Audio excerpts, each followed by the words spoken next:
Hey, I'm Mona George Dill, and I now live at Springfield Environmental Research Center.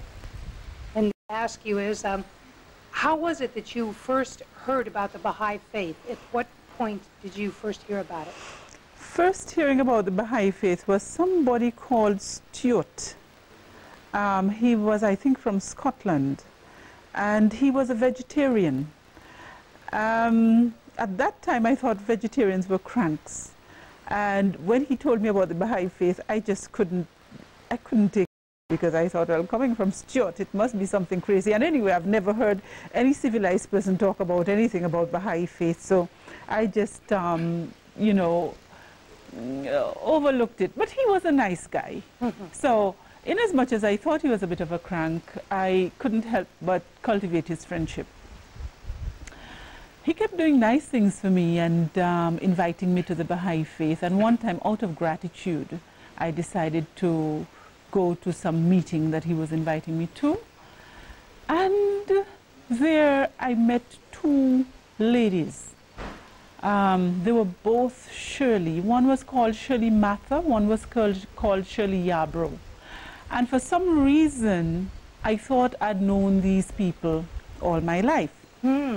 As a matter of fact, the black one, who was Shirley Yarbrough, I thought she was either a friend or a relative. I couldn't be too sure. But then something said to me, No, go on.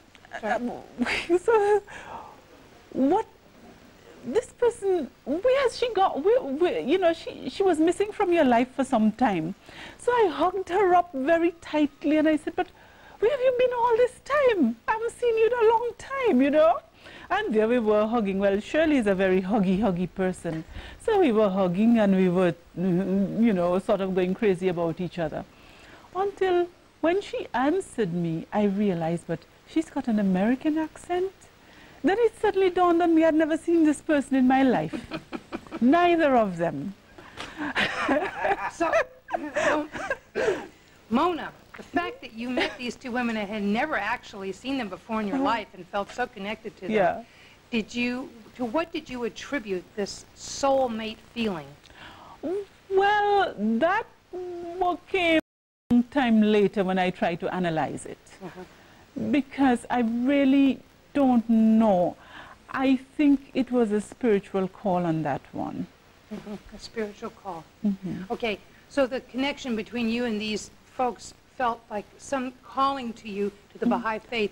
When you started to read and really study the faith before you actually declared, what was it in the faith that really attracted you, like the specific moment that you thought, aha, this is something I could really get into? What was it that... Okay, I can answer that quickly. Okay. It was... No, the thing that attracted me, okay. The thing that attracted me and made me decide to become a Baha'i was that I read, I think, in the new era, that you should serve God not because you want to go to heaven or not because of any recompense that you're aiming at, because these things are below your own spiritual dignity. You should serve God because you are an issue of God, and therefore you ought to be true to yourself. 1974, thereabouts.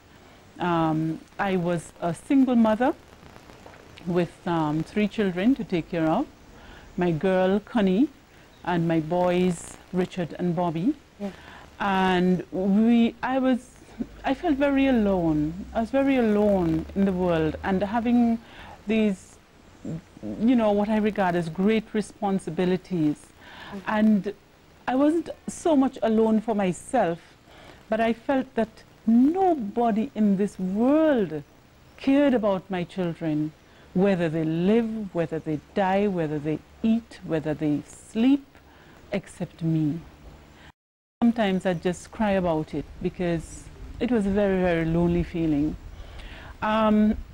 I don't think I became a Baha'i because of the friendship that enveloped me, but because I'd found my niche. I'd found my niche, and in that niche there was no loneliness anymore.